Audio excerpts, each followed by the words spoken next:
Assalamualaikum warahmatullahi wabarakatuh.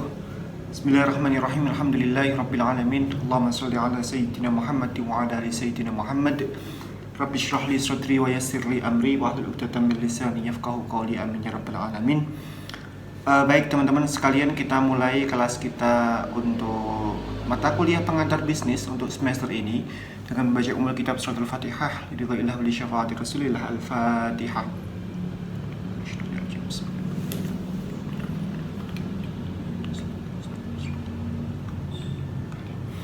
Baik, teman-teman, untuk perkuliahan ini namanya dalam pengantar bisnis, jadi agak berbeda dengan perkuliahan kita yang lainnya, yaitu aplikasi teknologi informasi atau pengantar teknologi informasi di semester lalu. Jadi cakupannya lebih ke bisnis, kalau yang biasanya adalah di teknologi informasi. Nah, teman-teman, untuk mata kuliah ini kita mungkin hanya perlu pada pertemuan pertama kita cukup perkenalan saja, tetapi karena teman-teman sudah mengenal saya di kelas lainnya, di kelas teknologi informasi, nah maka kita tidak perlu untuk perkenalan dengan person to person gitu ya. Tidak usah teman-teman mengenal saya, kita perkenalan aja langsung dengan mata kuliahnya.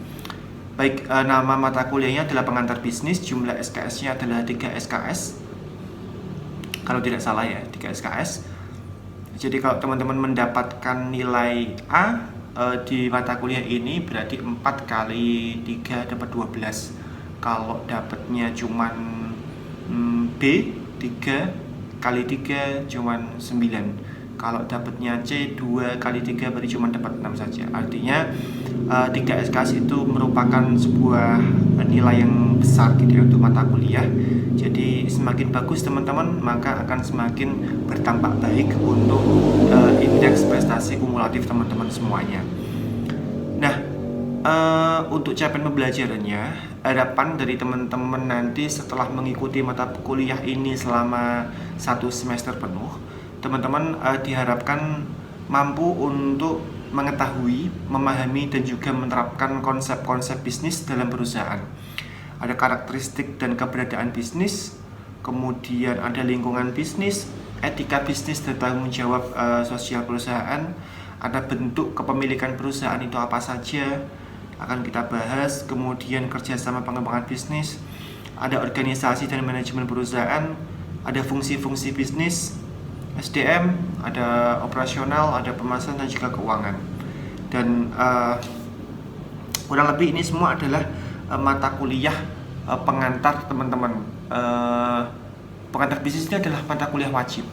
Jadi seingat saya, kalau belum berubah kurikulumnya ya, jadi ini adalah sebagai mata kuliah prasyarat.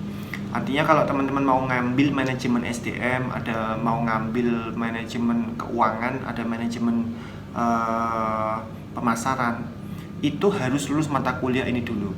Kalau teman-teman tidak lulus mata kuliah ini, maka besok di semester 3 atau di semester 4 teman-teman tidak akan diperkenankan untuk ngambil mata kuliah tersebut, karena ada mata kuliah wajib yang belum lulus, yaitu mata kuliah pengantar bisnis. Maka harapannya teman-teman bisa mengikuti perkuliahan ini secara sempurna, secara menyeluruh, dan dapat hasil yang sempurna gitu ya. Atau paling tidak bukan tidak lulus lah, tetap lulus walaupun bijinya seanone atau A gitu misalnya. Nah, ingat, jadi harus lulus mata kuliah ini. Kalau tidak lulus nanti akan beleni, dan akan lebih lama lagi lulusnya kalian dari Unisnu, karena ada mata kuliah lain yang tidak bisa diambil di semester berikutnya. Jadi semester berikutnya ketika kamu harusnya ngambil 24 SKS, kamu cuma bisa ngambil 20 SKS karena tidak boleh ngambil beberapa mata kuliah karena pengantar bisnis tidak lulus. Oke, itu mengenai perkuliahannya. Nah, selanjutnya kita akan ngomongin mengenai apa saja yang akan kita pelajari. Ini adalah rancangan pembelajarannya. Tadi sudah kita jelaskan mengenai capaian mata pembelajarannya. Pada pertemuan pertama, teman-teman, kita akan membicarakan mengenai rapom dan kontrak kuliah yang mana sedang kita lakukan sekarang. Yang kedua ada motivasi mengenai sukses di bidang bisnis akan kita lakukan nanti. Yang selanjutnya adalah memberi informasi tentang referensi yang dipakai, bukunya apa saja, nanti akan kita informasikan.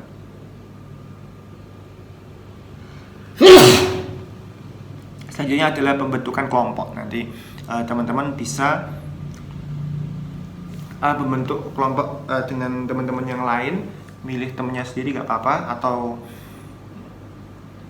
nanti dikumpulkan aja hasilnya. Karena ini kaitannya adalah untuk tugas-tugas yang akan teman-teman lakukan. Menyampaikan tugas akhir, kemudian diskusi tentang bisnis dan ruang lingkupnya.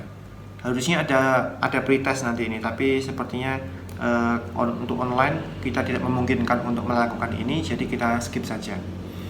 Yang kedua, mahasiswa mampu memahami dan menjelaskan faktor-faktor yang mempengaruhi bisnis.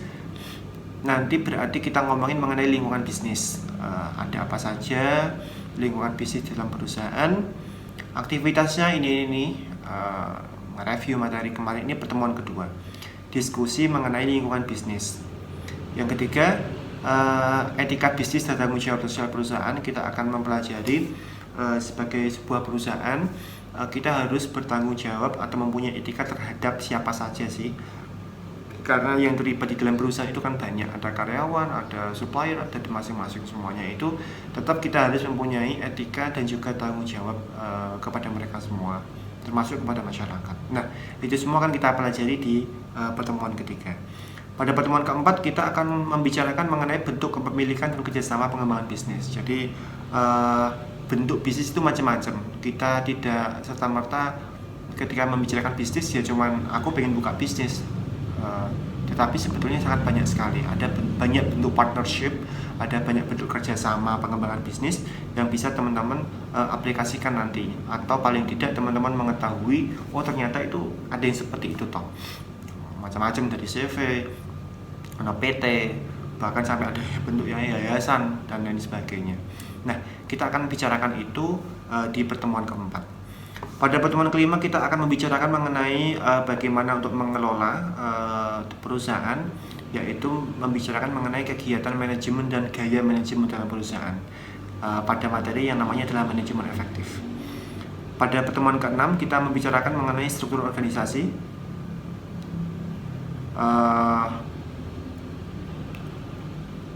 Ini sudah agak masuk cakupannya di dalam SDM gitu ya. Kita lanjut di pertemuan ketujuh yaitu manajemen produksi. Pada step ini teman-teman sudah membicarakan mengenai teknis untuk produksi, untuk operasional dalam perusahaan. Nah, setelah pertemuan ketujuh kita akan rehat sejenak, yaitu untuk ujian mid semester, ujian tengah semester, yang mana teman-teman akan diujikan beberapa wawasan atau pengetahuan dari apa yang sudah teman-teman pelajari pada 7 pertemuan sebelumnya. Pada pertemuan ke-9 kita masuk di SDM lagi, yaitu mengelola karyawan. Di sini lebih spesifik ke arah memotivasi karyawan. Pada pertemuan ke-10 kita akan belajar bagaimana mengenai seleksi, ada pelatihan dan juga evaluasi karyawan, masih masuk di SDM. Di pertemuan ke-11 kita akan masuk ke manajemen pemasaran, yaitu mengenai strategi produk dan penentuan harga. Ada produk dan price. Nanti kita akan membicarakan di marketing itu ada 4, ada bauran pemasaran, ada 4P gitu ya. Ada product, ada price, ada promotion dan lain sebagainya. Sepertinya ada banyak sekali. Ada yang mengatakan 8P, ada 12P dan lain sebagainya. Nah, untuk pertemuan ke-12 kita ngomongin di strategi promosinya. Produk ini promosi, kemudian ada place yaitu distribusi, strategi distribusi. Nah, ini ketiga pertemuan ini kita ngomongin mengenai pemasaran. Nah, nanti kita juga akan diskusi mengenai update untuk kondisi saat ini, itu seperti apa, bagaimana promosi di era digital, bagaimana strategi distribusi juga di era digital. Mungkin kita akan diskusi lebih banyak di situ. Semoga ketika sudah boleh beraktivitas di kelas, kita akan berdiskusi di dalam kelas. Di pertemuan ke-14 kita akan ngomongin mengenai manajemen keuangan dan di 15 kita akan membicarakan mengenai business plan. Nah, ini semua berarti jumlahnya ada 16 pertemuan, mulai dari awal sampai akhir, dan akhir nanti ada ujian akhir semester. Nah, ini di bawah adalah daftar referensi yang bisa teman-teman pakai. Boleh teman-teman cari di perpus juga silakan, untuk sebagai bahan pembelajaran lebih lanjut, karena tidak mungkin kita di kelas ini akan menyampaikan semuanya. Jadi kita di kelas ini hanya akan menyampaikan pengantar saja. Apabila teman-teman untuk mempelajari lebih lanjut, ini silakan bisa digunakan di daftar referensinya ini. Oke. Kemudian kita ada tugas akhir nanti, yaitu namanya adalah business plan. Teman-teman dituntut untuk membuat itu perencanaan bisnis gitu ya. Itu untuk melakukan perencanaan bisnis. Mungkin nanti akan kelompok saja gitu ya, akan kelompok, tapi bukan kelompok yang besar, akan kita bikin kelompok yang kecil saja untuk yang tugas akhirnya. Tetapi untuk tugas-tugas yang lain nanti kita pakai kelompok yang besar, itu juga gak apa-apa. Satu kelompok bisa 5 orang gitu ya.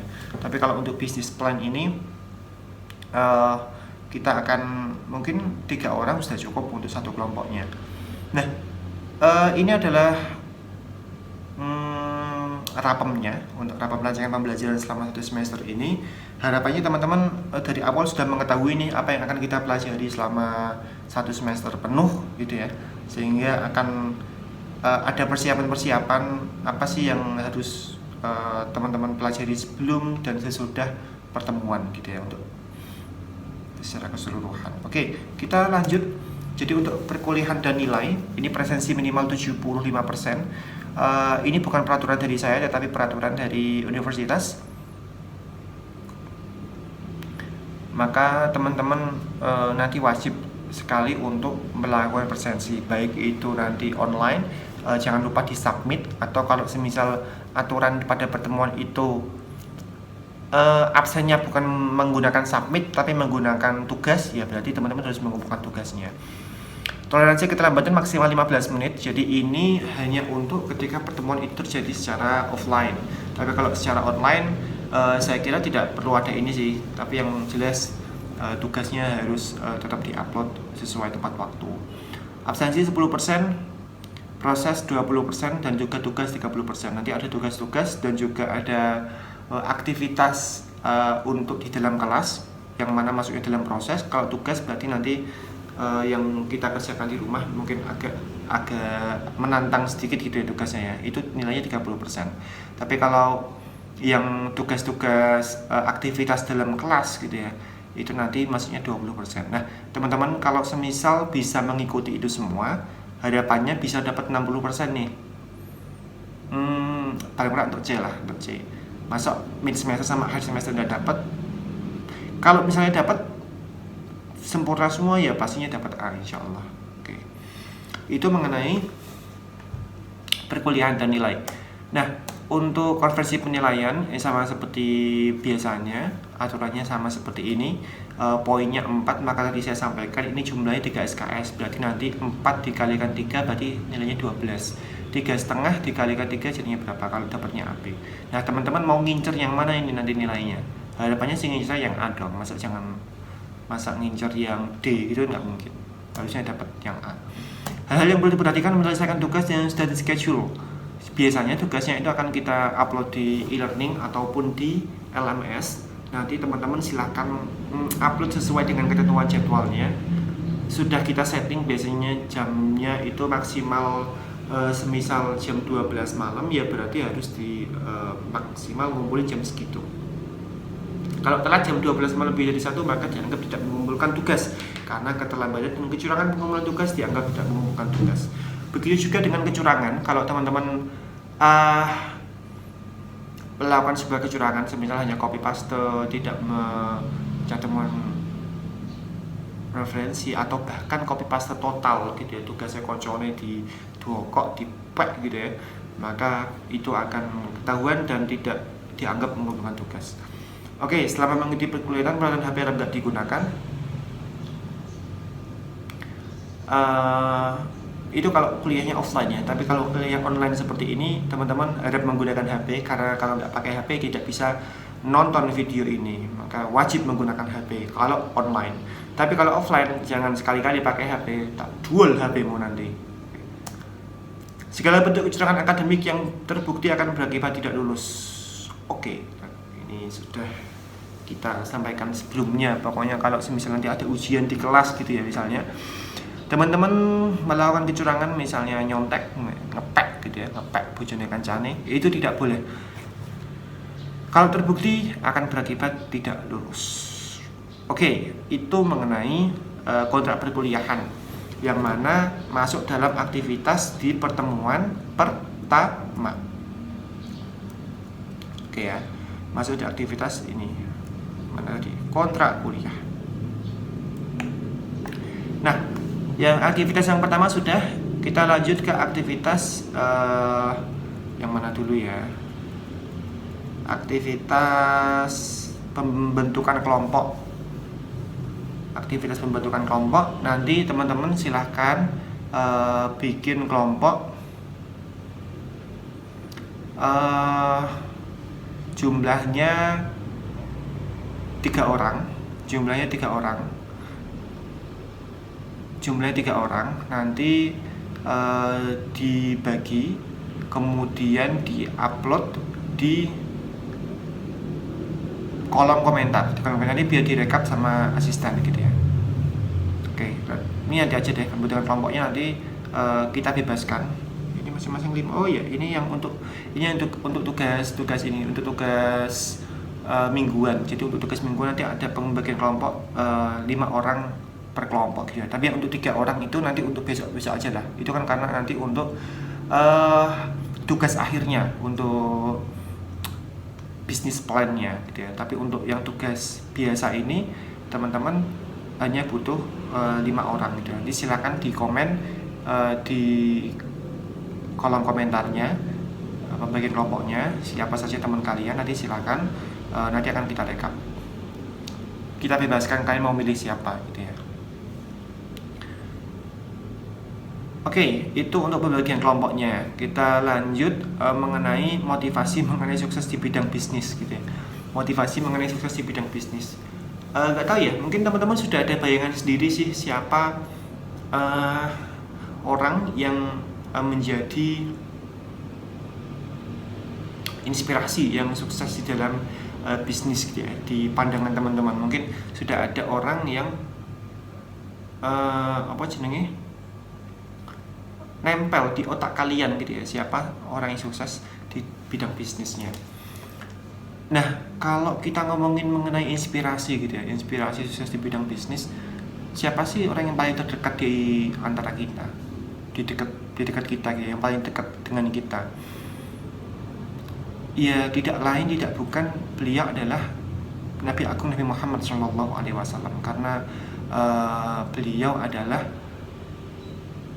memang seorang pengusaha yang sangat sukses gitu ya, memang seorang pengusaha yang sangat sukses gitu. Beliau adalah orang yang sangat kaya raya. Bahkan beliau itu melamar Siti Khadijah itu pada saat usia 25 tahun. Diceritakan melamar itu di usia 25 tahun gitu. Melamarnya dengan 20 unta terbaik, Kalau kita gambarkan 20 unta itu unta sebagai binatang ternak, maka dengan kurs sekarang, dengan nilai sekarang, si unta ini satu itu sekitar 50 sampai 60 juta. Oke, katakanlah kita pakai 50 juta gitu ya. Maka ya berarti 50 kali 20, 50 juta kali 20. Berapa itu? Sudah sampai 1M sendiri gitu ya. 1M kanggo ngelamar wong wedok. Mampu ora kowe. Tapi kalau kita membicarakan unta ini sebagai sebuah kendaraan misalnya, karena zaman dulu kan unta bukan hanya binatang tapi juga merupakan sebuah kendaraan, dan yang diberikan Kanjeng Nabi adalah unta terbaik. Yang diberikan Muhammad itu adalah unta terbaik pada saat itu, atau kendaraan terbaik pada saat itu.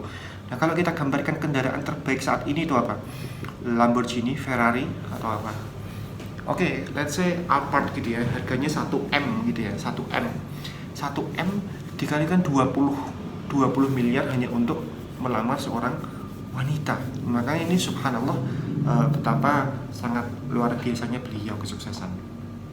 Nah, Kanjeng Nabi Muhammad sendiri itu memulai karirnya itu mulai di bawah banget. Jadi pernah jadi magang, pernah jadi self employment, kemudian jadi manajer investasi, sampai jadi business owner yang bisnisnya sampai kemana-mana, sampai tingkat financial freedom.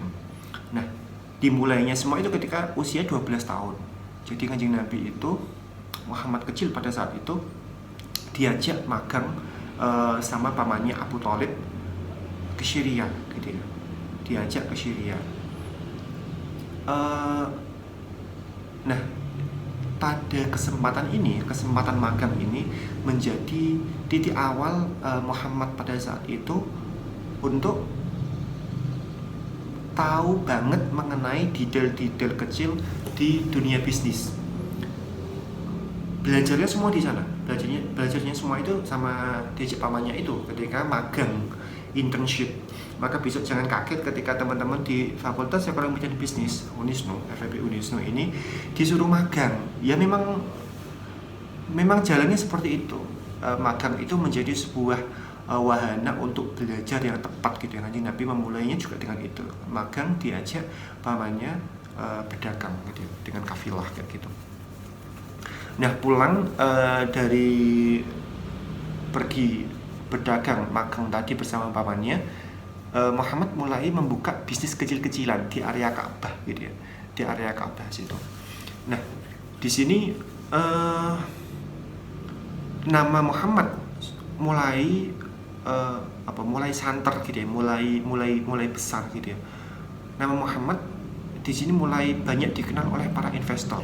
Nah, jadi Muhammad mendapatkan gelar Al-Amin sebagai orang yang terpercaya itu bukan ketika beliau sudah menjadi nabi, tapi justru ketika sekarang itu, ketika masih zaman berdagang dulu. Ketika masih berdagang, beliau karena dengan semua kemampuannya, kemudian dengan semua hal yang bisa dia bikin orang lain percaya gitu ya, dengan kepercayaan yang bisa diberikan, maka akhirnya banyak sekali para investor di kota Mekah itu yang akhirnya mempercayakan modalnya untuk dikelola oleh Muhammad. Jadi asalnya tadi kan buka bisnis kecil sendiri tuh, karena beliau memang orang yang dapat dipercaya dan terhitung sukses gitu ya untuk mengelola bisnis di area Mekah itu. Akhirnya banyak para investor ini mengasihkan modalnya untuk bisa dikelola oleh Muhammad.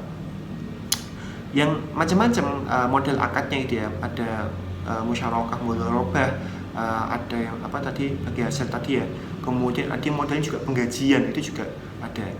Artinya banyak sekali investor itu yang akhirnya percaya kalau Muhammad muda tadi gitu ya, sampai tadi gelar Al-Amin itu disematkan kepada Muhammad adalah ketika belum jadi nabi, masih berdagang tadi. Nah, pada saat itu Muhammad sudah sampai pada sebuah level namanya investment manager gitu ya, menjadi tadi manajer investasi. Nah, singkat cerita, salah satu orang yang modalnya itu dikelola sama Muhammad adalah Sayyidatina Khadijah, Siti Khadijah. Memang saat itu udah orang kaya raya gitu ya, orang kaya raya. Jadi awalnya itu adalah investor untuk bisa dananya dikelola oleh Kanjeng Nabi, oleh Muhammad pada saat itu. Akhirnya menikahlah mereka, gitu ya, menikah. Jenenge wong sugih, Muhammad sudah jadi orang kaya dengan orang kaya yang lain, namanya Siti Khadijah, bersatu. Kekayaan mereka bersatu nih. Wong sugih karena wong sugih akhirnya membentuk sebuah dinasti yang sangat besar gitu ya, membuat sebuah kekaisaran pada sugih gitu ya, menjadi kekaisaran bisnis pada saat itu, yang mana bisnis mereka menjangkau sampai seluruh jazirah Arab, sangat luas sekali, sampai Yaman, sampai Busra, sampai Syriah dan lain sebagainya. Cakupan bisnisnya sangat luas sekali pada saat itu. Nah, Oke, kita singkat cerita saja. Tadinya sudah menikah gitu. Nah, pada saat usia 38 sebelum Kanjeng Nabi itu diangkat menjadi nabi, 38 itu Muhammad sudah mencapai sebuah level, namanya adalah, kalau kata Robert Kiyosaki itu namanya adalah financial freedom, merdeka dari keuangan. Artinya ya sudah usia 38 itu sudah nggak mikir buat gawe gitu ya. Kalau di kita berapa sih usia pensiun itu? Kan kebanyakan kalau apalagi PNS gitu ya, usia 60 baru mikir pensiun, orang mikir begawe meneh gitu. Nah, Nabi Muhammad pada saat usia 38 udah financial freedom. Wes ora mikir begawe. Karena uang itu akan datang secara sendirinya, sudah berjalan sendiri semua usaha-usahanya. Nabi yang sudah sampai ke Jazirah Arab itu sudah datang dengan sendirinya. Artinya kalau orang sudah sampai financial freedom, ya udah wis merdeka uripe, ora mikir duit wis mlaku dhewe. Sehingga pada saat usia 40 tahun diangkat, setelah itu diangkat menjadi nabi, sudah orang mikir duit, terus gak mikir apa-apa karena sudah bebas tadi ya dari uang, dari masalah duit itu mlaku dhewe, wis moro-moro dhewe. Itu mengenai Kanjeng Nabi gitu ya, mengenai Nabi Muhammad. Siapa lagi? Para sahabat itu kan juga orang sukses semua. Jadi kalau orang Arab memang kebanyakan memang businessman. Jadi di sana itu memang businessman kebanyakan. Kerjanya dodolan, dagang gitu ya. Utsman bin Affan itu juga orang yang sangat kaya raya gitu ya. Sampai sekarang kekayaannya itu masih bisa menghidupi orang banyak sampai sekarang, udah berapa ratus tahun, berapa ribu tahun gitu ya, berapa ratus tahun ditinggalkan, kekayaannya itu masih sangat luar biasa. Utsman bin Affan ada yayasannya sendiri di Arab Saudi sana. Siapa lagi? Abdurrahman bin Auf itu juga terkenal sahabat yang sangat kaya raya gitu ya. Teman-teman mungkin sering dengar ceritanya. Jadi Abdurrahman bin Auf ini adalah salah satu orang yang pertama memeluk Islam. Jadi orang ketiga yang memeluk Islam. Salah satu orang yang pertama itu yang memeluk Islam, dan memang orang terkaya di Mekah pada saat itu. Pada saat Kanjeng Nabi itu hijrah, diajaklah Abdurrahman bin Auf ini hijrah ke Madinah juga. Jadi pada kondisi itu Abdurrahman bin Auf adalah memang sudah orang wong sugih ning Mekah gitu ya. Tetapi akhirnya diajak Nabi Muhammad untuk hijrah ke Madinah karena ada serangan-serangan, ada intimidasi oleh kaum kafir Quraisy. Akhirnya Abdurrahman bin Auf ikut dedeknya Kanjeng Nabi. Baiknya jurusnya orang dulu adalah sugih ya sugih, tapi taat dia sangat banget gitu. Akhirnya apa? Abdurrahman bin Auf ini ditinggalkan, semua harta bendanya itu ditinggalkan di Mekah. Bayangke, kue duwe bondo semua wakehe ditinggal begitu saja ndadake Kanjeng Nabi. Statusnya adalah orang terkaya di Mekah pada saat itu. Salah satu orang terkaya di Mekah. Yang dia bawa untuk menjadi Kanjeng Nabi hanya pakaian atas sama pakaian bawah, dua helai pakaian itu yang dibawa untuk direk Kanjeng Nabi ke Madinah. Sama sekali tidak membawa apa-apa. Nah, pinternya Kanjeng Nabi itu, beliau dulu punya sistem mempersaudarakan antara kaum muhajirin, orang-orang yang hijrah, dengan orang yang asli Madinah, Ansor gitu ya, dengan kaum Ansor. Jadi mereka dipersaudarakan. Nah, si Abdurrahman bin Auf ini disaudarakan sama, namanya adalah Sa'ad bin Rabi'. Sa'ad bin Rabi' ini juga adalah orang kaya di Madinah pada saat itu. Tapi ya kaya aja gitu ya, kaya aja. Nah, karena Sa'ad bin Rabi' ini juga orang yang taat, ngerti Abdurrahman bin Auf ini teko lutang luntung ora duwe apa-apa, ditawarilah Abdurrahman bin Auf ini, Mas, Lur, Mas gitu ya, aku duwe bojo loro, duwe bondo semene akeh, hartaku tak bagi dua, tak kasih ke jenengan, bojoku tak pegat siji, tak wehno jenengan. Nek jenengan purun, monggo kabeh tak wehno jenengan separo-separo. Aku separo, bondoku, bojoku yo untuk siji. Wah, kalau Anda menjadi orang seperti itu bagaimana? Yo gelem. Tapi Abdurrahman bin Auf gak mau. Mas, aku gak gelem kaya ngono. Aku gak gelem ngepek bojomu, gak gelem ngepek bondomu. Terus piye? Jenenge wong nembe teko rak nggawa apa-apa, padahal dulunya juga orang sangat kaya raya. Apa yang Abdurrahman bin Auf katakan? Cuman bilang, tunjukkanlah padaku di mana arah pasar. Mau pengen ditunjukkan di mana arah pasar gitu ya. Arah pasarnya di mana? Udah, akhirnya saat bin Abi cuma menunjukkan pasarnya arah ke sana. Sehingga pagi itu Abdurrahman bin Auf pergi ke pasar tanpa membawa apapun. Dengan semua skillnya, dengan kemampuan dia dalam melihat peluang, dengan kemampuan dia dalam bernegosiasi, dengan kemampuan dia dalam menutup sebuah transaksi. Akhirnya belum sore itu dia sudah pulang, sudah dengan membawa pulang 1 botol susu dan beberapa roti gandum gitu. Dan singkat cerita, Abdurrahman bin Auf ini menjadi orang terkaya lagi di Madinah. Dengan tadi semua bondone ditinggal, pindah ke Madinah, bukan sebagai siapa-siapa, menjadi orang terkaya lagi. Makanya subhanallah sekali. Banyak sekali ini terdekat kita itu menjadi sebuah inspirasi. Tapi juasnya mereka adalah mereka tetap orang yang sangat taat gitu ya, sangat taat. Ketika dibutuhkan Kanjeng Nabi infak untuk modal perang, ya udah dikasihin semua gitu untuk persenjataan semisal. Intinya untuk kebutuhan umat nyah gitu ya. Bahkan mungkin teman-teman sudah banyak dengar cerita mengenai cerita ini ya. Jadi pada suatu ketika setelah saat perang Tabuk itu para sahabat itu ladang kurmanya itu semuanya bosok-bosok. Di gudang itu kurmanya itu bosok kabeh karena ditinggal perang. Nggak pernah diopeni gitu ya. Di kebun, di gudangnya itu juga nggak pernah diopeni semua. Akhirnya semua sahabat setelah perang itu sedih bukan main karena kurmanya itu bosok. Nah, si Abdurrahman bin Auf ini pernah dibilang sama Kanjeng Nabi bahwasanya beliau Abdurrahman bin Auf ini menjadi orang yang terakhir orang yang lama masuk surganya karena bondone itu saking wakehe itu dihisapnya itu lama. Karena dibilang seperti itu Abdurrahman bin Auf sedih, maka dia bercita-cita untuk menjadi orang miskin.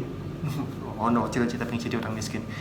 Maka Abdurrahman bin Auf karena diomongin kayak gitu sama Kanjeng Nabi, maka dia pengen jadi orang miskin. Nah, melihat kondisi yang akhirnya kejadian tadi, para sahabat itu kurma itu bosok, buang perut kabeh. Maka akhirnya Abdurrahman bin Auf karena dia bercita-cita menjadi miskin, harta kekayaannya itu akhirnya semua uang-uangnya dipakai untuk beli kurma para sahabat yang sudah busuk karena ditinggal perang tadi. Semuanya dibeli dengan harga normal, bukan karena bosok terus diminta diskon, enggak, dengan harga normal belinya, kurma busuknya tadi. Akhirnya sahabat senang, Abdurrahman bin Auf juga senang. Para sahabat senang kurmane payu senajan bosok. Abdurrahman bin Auf senang karena harta kekayaannya sudah berkurang banyak karena dipakai buat beli kurmane para sahabat. Miskinlah dia, pikirnya. Tapi tidak lama setelah itu datang sebuah utusan dari sebuah kerajaan seberang yang dia mencari obat gitu ya. Jadi utusan tadi di kerajaan sana itu, di sebuah wilayah itu terjadi sebuah pandemi, bukan COVID ya, terjadi sebuah pandemi, sebuah taun kayak gitu, yang mana obatnya adalah diambilkan dari kurma busuk, sehingga mereka membutuhkan kurma busuk seketika. Artinya bukan beli kurma terus diimbu sampai busuk, bukan, tapi beli kurma yang busuk sebanyak-banyaknya. Mereka nyari kurma busuk intinya. Para sahabat iki dokandani kabeh. oh sing duwe korma busuk ning kene mung siji jenenge Abdurrahman bin Auf dan itu jumlahnya sangat banyak. Akhirnya Nasi tadi urusan dari kerajaan itu mengatakan butuh korma busuk seketika dibeli dengan harga 10 kali lipat. Dengan harga 10 kali lipat. Bayangke, tadi belinya dengan harga normal, sekarang belinya dengan dibeli dengan harga 10 kali lipat. Maka orang yang bercita-cita tadi menjadi miskin, akhirnya orang situ kere sugih meneh. Kormanya tadi semuanya dibeli dengan harga 10 kali lipat. Nih ada toko pengen nolong para sahabat ben korma itu payu, ternyata korma bosoknya malah payu. Di toko dengan harga 10 kali lipat. Yo jenenge kodrate wong sugih ya sugih ya gitu ya. Ini tadi menggambarkan bahwasanya kalau inspirasi mengenai bisnis itu sebenarnya di sekitar kita itu banyak sekali, bahkan orang-orang terdekat kita ataupun di Islam itu sendiri juga banyak inspirasi sukses di bidang bisnis gitu. Nah, saya kira ini pertemuan pertama untuk pengantar bisnis, teman-teman. Semoga banyak sekali pengetahuan ataupun wawasan yang terserap dan menjadi sebuah motivasi teman-teman untuk bisa mengerti lagi mengapa sih harus belajar mengenai bisnis kayak gitu ya, menjadi motivasi tambahan. Nanti jangan lupa komen anggota kelompok kalian, masing-masing kelompok wajib komen gitu ya. Jadi bukan salah satu, tapi masing-masing orang wajib komen. Jadi misalnya kamu anggotanya 5, ini ya wajib komen di akunnya, ini juga wajib komen di akunnya 5 orang ini juga wajib komen di akunnya 5 orang ini. Jadi semua tetap komen di kolom komentar anggota kelompok. Oke? Nah, semoga bermanfaat untuk teman-teman semua. Terima kasih. Saya tutup. Assalamualaikum warahmatullahi wabarakatuh.